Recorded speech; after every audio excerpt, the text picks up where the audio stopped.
Welcome to Business Matters. Coming up this week, are we past the peak of grocery price rises? Inflation of nearly 15% is not great news, but the slightly better news is that it is coming down. Why Tata could be bringing 4,000 jobs to Britain. Shoplifting is on the up, but are criminals being gifted a license to steal? Shoplifting, aggressive customers can almost become quite normalized in quite short a time. All this plus red faces at McDonald's, and how much is the Women's World Cup really worth for broadcasters? All in the next 20 minutes with me, Dave Rhodes. Welcome to Business Matters. Inflation has eased by more than expected to its lowest level in 15 months. That could be a sign that price rises may finally be slowing down. Paul Blundell has the story. Consumer prices index inflation was 7.9% in June, down from 8.7% in May, and at its lowest rate since March 2022. The ONS claims falling fuel prices was the biggest driver behind the drop. It comes after inflation proved stubborn in recent months, failing to come down as sharply as hoped. June's figures could now see the Bank of England opt for a smaller increase in interest rates at its next meeting in August, after June's shock half a percentage point rise to 5%. The current inflation rate is also still a long way from the government's target to halve inflation to 5.3% by the year end. Well, there's also better news regarding grocery price rises. They finally look like they've passed their peak. That's according to data this week from analysts Kantar. Supermarket promotions helped the figure fall to 14.9%, which sounds plenty to me, in the 4 weeks to the 9th of July. That's down from 16.5% over the previous month. Well, Fraser McKevitt is from Kantar. Is this good news, finally, long awaited for shoppers, Fraser? We have to be careful here. Inflation of nearly 15% is not great news. But the slightly better news is that it is coming down. Now, people like me have been very reluctant to call the peak of grocery inflation because it seemed to keep going up for quite a long time to the highest levels that we had on record, and certainly within the industry's working memory. But now we've had 4 months of grocery price inflation falling, which is fantastic. So I think we are definitely over the worst of the bump. And the 1.6 percentage points that it's fallen is the fastest fall we have seen since we've been in this period of high inflation and the cost of living crisis. So things are getting rapidly better, but they're still pretty hard for everybody that's out there. Why do you think we're seeing inflation fall now? Well, the fundamental kickstarter for all of this period of very high inflation was, of course, the start of the war in Ukraine, with the shock to energy prices that brought about. And that leads on to a whole load of other things. So that leads into agriculture, because the farmer has to drive his tractor with diesel. He has to put fertilizer on his land, which is ultimately derived from fossil fuels. And the cost of moving the goods and refrigerating the goods and manufacturing the goods has gone up. Now, we have had that one-off increase in energy prices. The war in Ukraine is not over by any means, unfortunately, but we are unlikely to have that same kick up again, or certainly not for the same reason. Which products are being hit hardest right now by grocery inflation? You ready for this? The price of eggs is up about 35% year on year. Cooking sauces up about 31%. And then frozen potato products, which you and I would probably call chips, they're also up 30%. In a time of what I'd call normal price rises, you would get some things going up in price and some things coming down in price. But at the moment, nothing is cheaper than last year. Depending on whether you're a drinker or not, the slightly good news is that the area of the supermarket, the shelves where price rises are less, are actually alcohol. Well, that's good news for many of us. Finally, I've heard that Wimbledon, of all things, has been having an impact on what we're spending money on just lately. Associated with that, I think, is probably three things: champagne, strawberries and cream. And both strawberries and cream have had a pretty good month in the last year. But it's quite interesting the way that strawberries are actually one of the few items in the supermarket where prices haven't gone up massively year on year.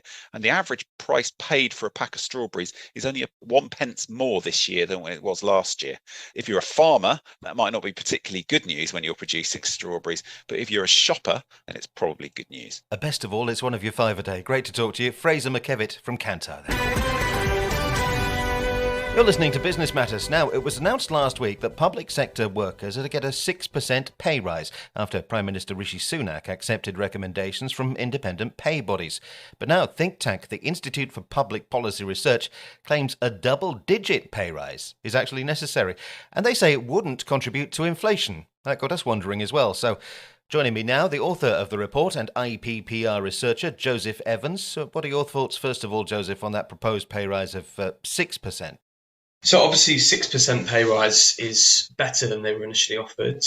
Public sector workers, since the start of 2022, as a result of rising prices, have seen their incomes drop off in real terms because of rising prices.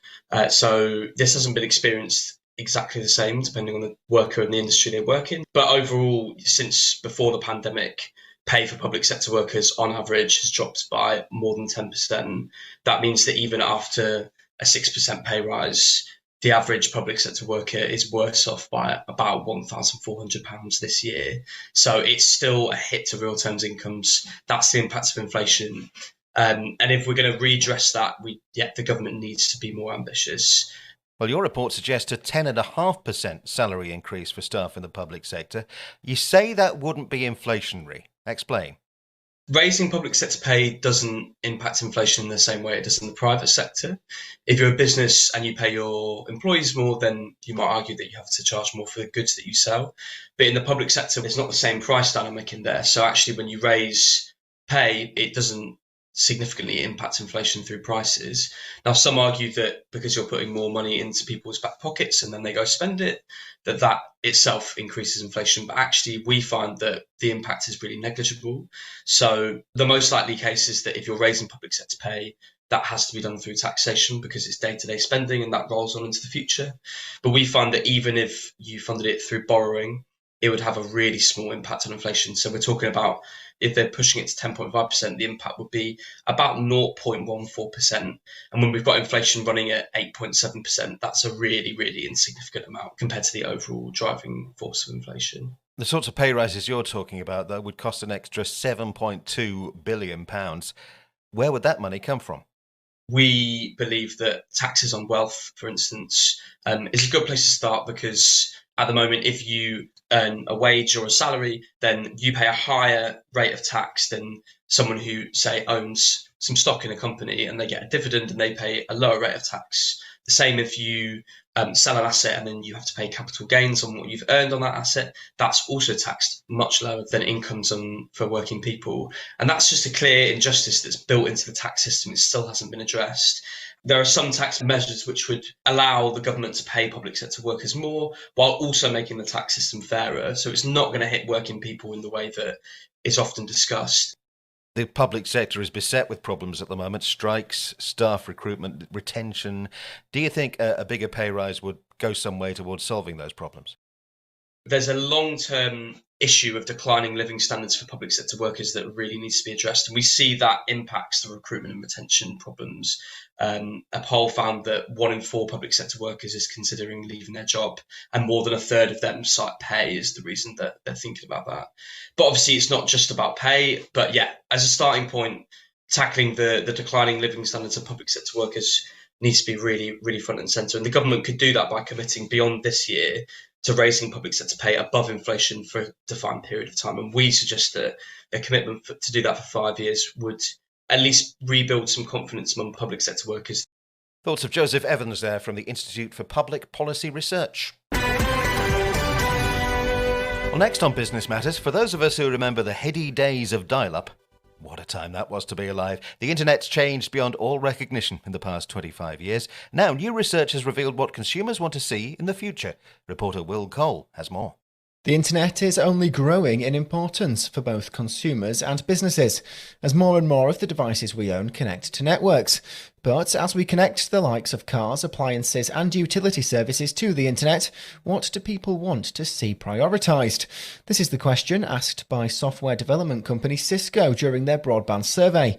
I asked their Chief Technology Officer Chintan Patel what they found. While speed is a priority, 40% of people said speed and having access to good quality high-speed broadband is important. Security was right up there, in terms of importance. But then what we also see is 65% of consumers now are actually concerned about the carbon footprint of their broadband, given the increased use. And there's a demographic difference in here as well, around 18 to 24-year-olds who who are most concerned, of which there were 73% out of the surveys. So consumers want broadband with a lower carbon footprint, but what is it that businesses want to see? I think that they're very similar, actually. And, I speak to a lot of businesses and we service and support a lot of businesses. And I reflect on what they're telling us about the need for speed in terms of connectivity for their employees, for their interactions with customers in terms of delivering products, services. So that's absolutely on the same trajectory. I'd say security is probably the number one thing that most businesses are worried about. One of the things that I think has sort of exacerbated this issue over the last few years is the fact that, our personal lives and our professional lives have blended as we're working from home or the coffee shop or on the go. Artificial intelligence is one major player driving changes in our use of the internet. So what role will AI play in the internet's developments? AI is probably one of the biggest tech advancements we've seen in our generation since the internet. I don't think we're at the hype yet or the peak of where we're going to see the opportunity. There are huge positives in terms of what AI technology will allow us to do and enable us to do in terms of productivity. Every one of these models, every one of these environments runs across a network, and it's around the data. So actually what's coming to the fore is our personal data, but also business data becomes even more critical in the world of AI because you don't have artificial intelligence if you don't have data. And so protecting that data becomes even more important in the world as we go ahead. As we move forward then, what does Chintan feel needs to happen so consumers and businesses can make full use of the internet? Look, I think there's a sort of a natural correlation between the two. I think, our lives are so digitally dependent, I'd say, from the moment we wake up to the moment we go to sleep. And you think about everything we do in between, the services we access, the things that we rely on have some level of digital tether to them. And so what makes sense is good for business, is good for public and private sector, and it's good for the consumer in terms of making sure we have a sustainable internet for the future, one that is open, that is secure, and that is sustainable. And that we make sure that it's affordable and the access is available to as many people as possible. So as we look to connect even more to the internet, it seems as though speed, security and environmental considerations will drive the future of our networks. Will Cole with that story for Business Matters. We'll log off for 30 seconds. When we come back, news of a new £4 billion battery factory coming to the UK. Are we too soft on shoplifting? And how much is the Women's World Cup really worth?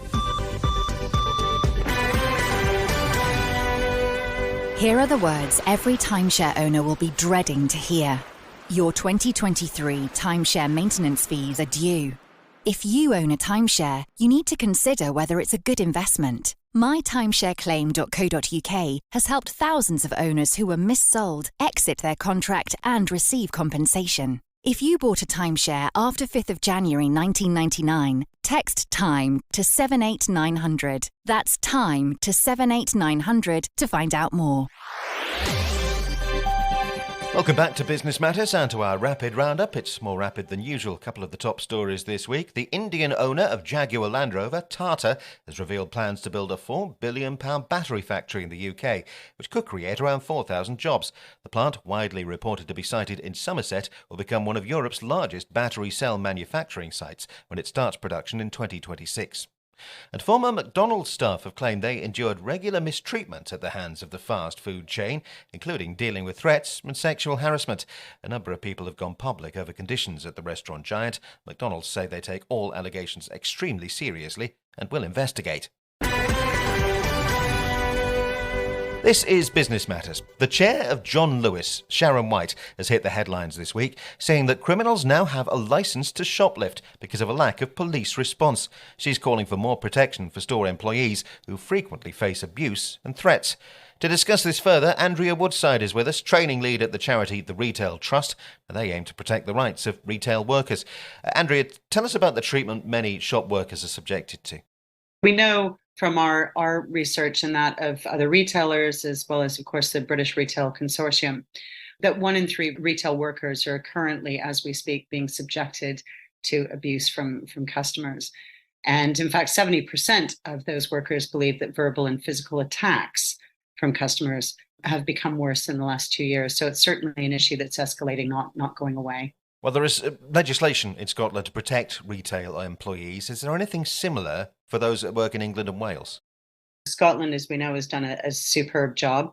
England and Wales certainly is following suit. We're absolutely going in the right direction. We know in the last couple of years, assault by customers or on retail workers is seen as an aggravated offence, which makes prosecution much easier for the police and the courts, which we know also are very overwhelmed and beleaguered at this point as well. So anything that makes it easier for people to be prosecuted appropriately is definitely a move in the right direction for sure.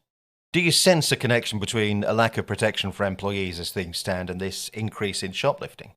We hear this often. I'd say that we hear it daily, that there is fear associated with reporting incidents. And I think this concerns us greatly because that type of behavior, shoplifting, aggressive customers, whatever, can almost become quite normalized in quite short a time.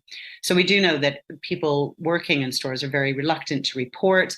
They might be worried that they won't be taken seriously, that they may be told, well, of course, this is all in a day's work. You work in retail, so it's part of the job, which we absolutely know that abuse is never part of any job.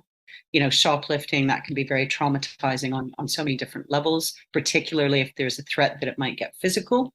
Do you agree as well with Sharon White from John Lewis, who says that the cost of living crisis is only making things worse? Absolutely. As Ms. White's article and her statements have made abundantly clear, that shoplifting has gone up by 26%.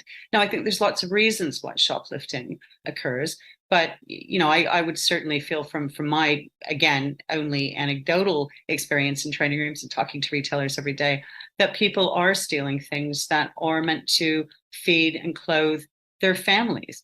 But again, then there will also be those people who are taking advantage of a situation where they feel that it's unlikely that anybody is really going to chase after me because it's such a common occurrence. Andrea Woodside from the Retail Trust, thanks for joining us on Business Matters. Finally this week, the first matches of the FIFA Women's World Cup are being played today. This year's tournament set to be the most valuable women's competition globally in terms of media rights revenues. That's according to technology research group Omdia. I'm joined now by Ed Ludlow. He's senior data analyst there. First, Ed, can you explain to us exactly what we mean when we talk about media rights?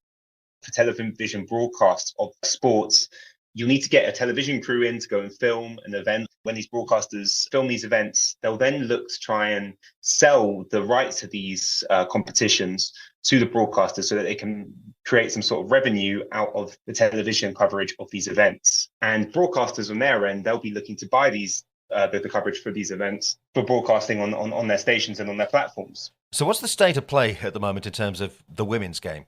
Advertising revenues are really going skyrocketing, and equally attendance at matches is really taken off. So this has sort of created like a beautiful storm for women's sports, and they've really been able to manage to start monetizing the media rights. What we found is that actually the Women's World Cup, as you might expect, has scored very well, but equally it still falls some way short of where the men's event's at. We've estimated the value for the rights to the Women's World Cup to be worth around 70 to 100 million US dollars. The head of FIFA, Gianni Infantino, at the first round of offers, he'd said the offers that they received were between 800,000 and 8 million, whereas the offers that they'd received for the Men's World Cup were around 80 million to 160 million. There's a huge disparity in revenue. Why do you think that is? Part of the problem that the women's leagues are facing is actually how much the men's competitions go for. So one of the reasons that FIFA was struggling to drum up revenues for the Women's World Cup is FIFA already demands a hugely high cost for the Men's World Cup. So broadcasters have less money to then go out and purchase these women's competitions. From the broadcasters' perspective, broadcasters are being squeezed left, right and centre. And a lot of these major media and streaming platforms are sort of struggling with their subscriber growth. What we're going to find is that the women's leagues, even though they're in the growth stage, are still coming up against squeezed budgets and again, like competitions from the men's leagues. Inevitably, the gap is closing. Basically, what we've seen for the men's competitions is they've sort of reached saturation point, that the incremental revenue is not increasing that much. And actually, the Premier League rights have been stagnant now for quite a few years. Some teams are looking to maybe leverage their women's teams to maybe see that as a growth opportunity. And equally, from the broadcaster's perspective, they're sort of seeing it as a growth area. And therefore, they're more inclined to look to women's leagues as events to sort of help fill their schedule. Good to speak to you, Ed. Ed Ludlow there from Omdia. And that's the final whistle on this week's Business Matters. I'm going to head down the tunnel for another 7 days. I've been Dave Rhodes. Bye for now.